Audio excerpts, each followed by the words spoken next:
Kočansko selo Pantelej go proslavi denotna svojot zaštitnik Sveti Pantelejmon. Za razliku od prethodnite godini najavite za dožgo isplašija narodot, pa brojot na posetiteli beše pomalo dvoobičajeno. Понема ради времето. Чуваат Скопје какво е однесено и се бале кога врнеше и не будува многу народ. Sepak nitu najavite za doš, nitu vremeto negdje isplaši onije koji sekoja godina na ovaj den se sobiraat vo čest na Svetecot. Pa dovađamo.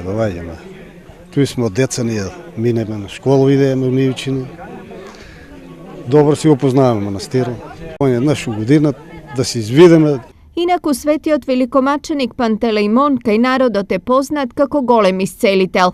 Кој што пострадал маченички за верата Христова, кој што црквата го прогласила за голем лекар и исцелител, покровител на христијаните, заштитник на христијаните, и тој, како и сите свети во Царството Небесно, нека се моли за народот наш. Денешниот ден, освен за слава, беше искористен и за почеток на работите на фреско живописувањето на манастирот.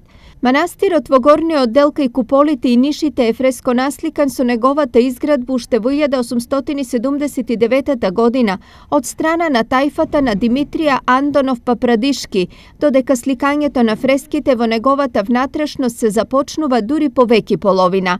Брегалничката епархија перспективно планира овој манастир да стане жив со присуство на монаси и да биде ист како и Лесновскиот манастир, но во овој дел на Осоговијата.